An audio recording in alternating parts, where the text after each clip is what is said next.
Hello friends, this is Lindsay Law with Youth Rising, helping youth ascend to new heights. And today we're going to be talking about some myths of self-love. So there are some beliefs out there about self-love that are just wrong. So one of those myths is that if you love yourself, you're a snob or you're stuck up or you're arrogant.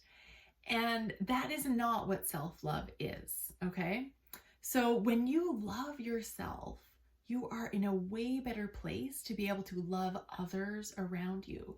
So loving yourself is actually one of the most unselfish things that you can do. So let's say, for example, that from a place of not loving yourself, you're telling yourself that you're a bad friend. And when you're telling yourself you're a bad friend, you're not feeling very confident. And then when you have a friend that maybe needs you in a moment of hardship, you're not going to have the confidence to reach out and help them and love them the way that you could. On the other hand, if you're practicing self-love and you believe that you're a great friend, you're going to feel empowered. And from that place of empowerment, you're going to reach out, help your friend, be the friend that you want to be.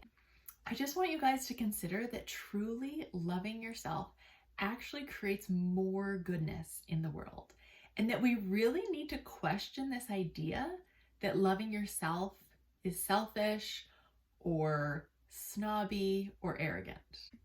Okay, myth number 2 is that self-love is thinking that you're better than other people.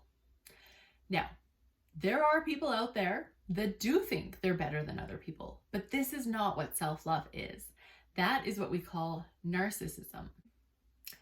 And from that way of thinking, when you think you're better than other people, it's often because you don't love yourself and you don't have that confidence and that belief in yourself.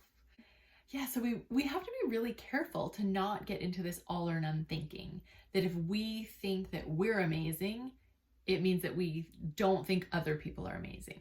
Because that's the great thing about self-love, is that you can think you're amazing and that all the people around you are amazing. It doesn't have to be one or the other. So just recognize if your brain is going there, because it doesn't have to. Okay, myth number 3, this is a big one. Beating yourself up helps motivate you to do better. But this can't be further from the truth. Because when we beat ourselves up and tell ourselves we're terrible, we're not good enough, we usually feel shame or depressed.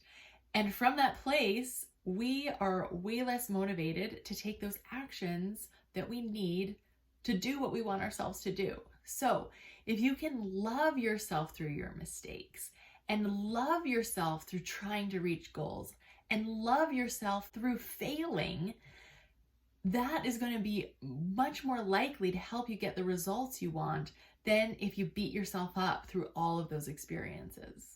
And the cool thing is that when we offer ourselves self-love, it actually increases the hormones in our body that create long-term motivation, not short-term motivation.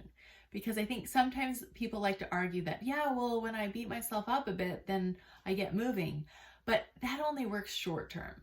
So instead, we can have self-compassion for ourselves, and we can use phrases using and. So I got my assignment in late, and I'm working to organize my time better next time. What is holding you back from loving yourself? Is there a belief deep down in your brain that is keeping you from having love for yourself? Try and look into those thoughts. Question them. Ask yourself if they're true. Ask yourself if they're helpful. Okay, myth busting done for another day. Have an amazing day. And if you want to take this work a little deeper and learn how to love yourself and have self-confidence and create friendships from a place of loving yourself, look in the description below and see how you can work with me. And I would be so happy to help you in this process. And also subscribe to my channel, because I still have a new video coming out every week to help you on your journey for better mental health.